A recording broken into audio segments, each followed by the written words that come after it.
materi selanjutnya, saya akan membahas mengenai solusi dari permasalahan tersebut.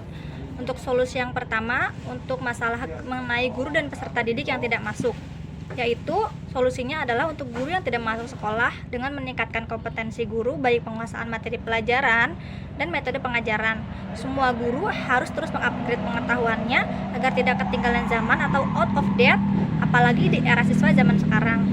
Untuk selanjutnya yaitu metode dan teknik pengajaran terbaru yang selalu harus dikuasai oleh guru. Ini untuk mengantisipasi berubahnya pola belajar siswa yang sekarang, yang pastinya sangat jauh berbeda dengan guru ketika masih menjadi siswa.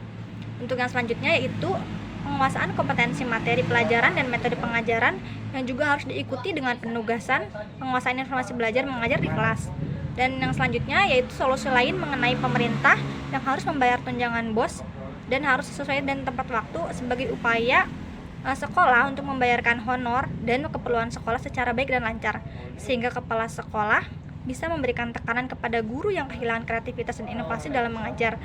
Untuk yang selanjutnya yaitu tindakan tegas terhadap guru pemalas yang sangat diperlukan. Apabila si guru pemalas ini lebih mementingkan bisnis dan usahanya, akan selalu membuat alasan alangkah baiknya bersikap tegas terhadap guru tersebut.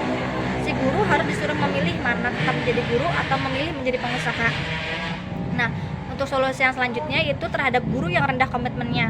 Juga diperlukan tindakan tegas untuk meningkatkan komitmen guru terhadap profesi guru yang dipilih, sehingga mereka dipersilakan untuk memilih profesi lain yang lebih menarik dan menjadi pilihannya.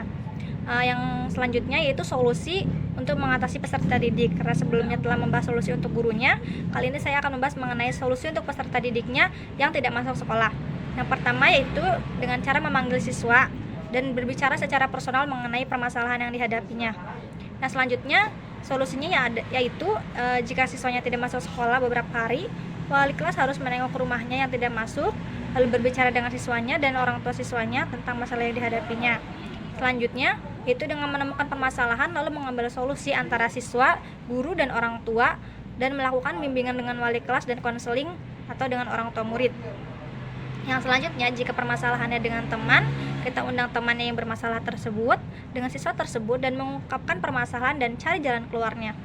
Yang selanjutnya, caranya yaitu jika permasalahannya dengan guru, bicarakan permasalahan tersebut dan cari solusi yang menguntungkan.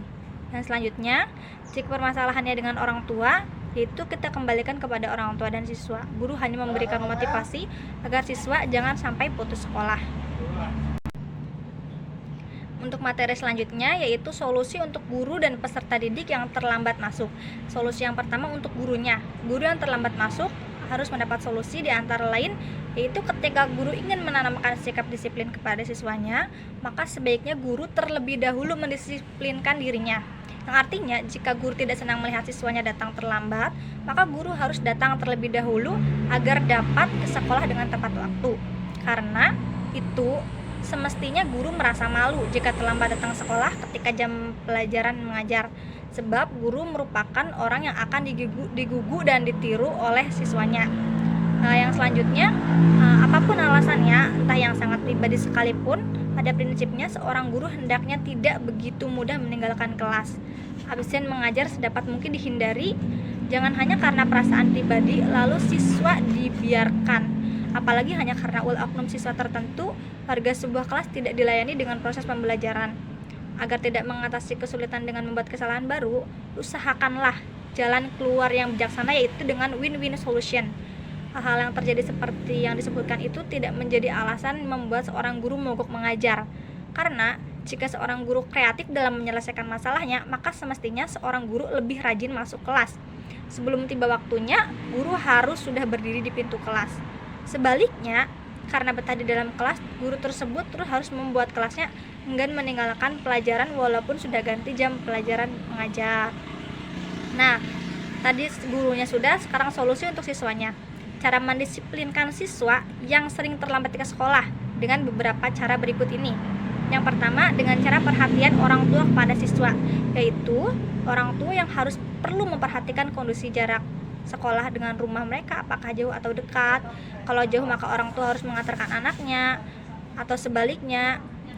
Dan di sisi lain juga orang tua perlu mendorong anak untuk bersemangat ke sekolah. Orang tua juga harus memberikan motivasi kepada anaknya. Untuk yang selanjutnya yaitu penegakan disiplin sekolah.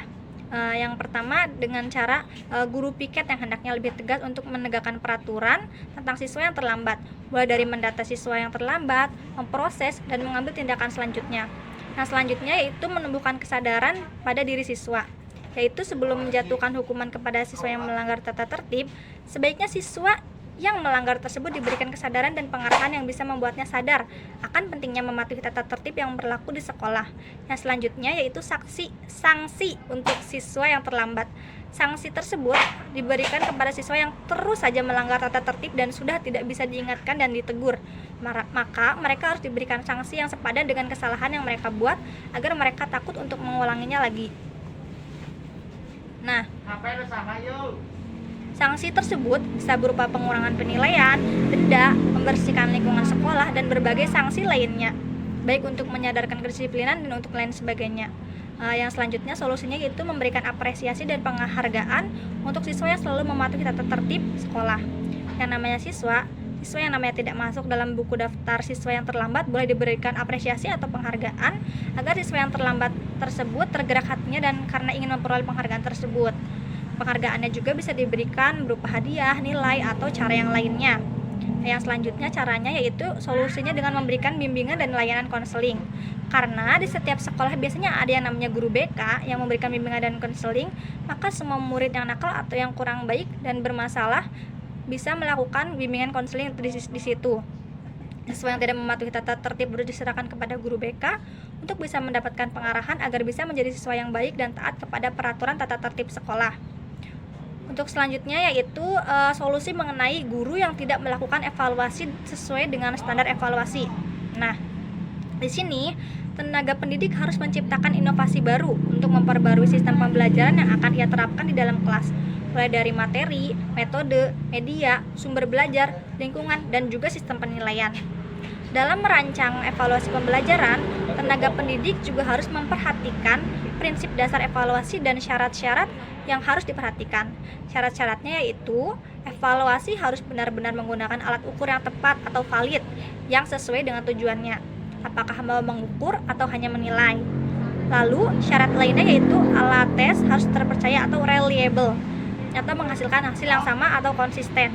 Dan syarat evaluasi yang terakhir yaitu evaluasi harus bersifat praktis atau mudah digunakan dan tidak menyulitkan pendidik atau peserta didik. Nah, demikian materi terakhir yang dapat saya sampaikan. Terima kasih. Wabillahi taufiq wal hidayah. Wassalamualaikum warahmatullahi wabarakatuh.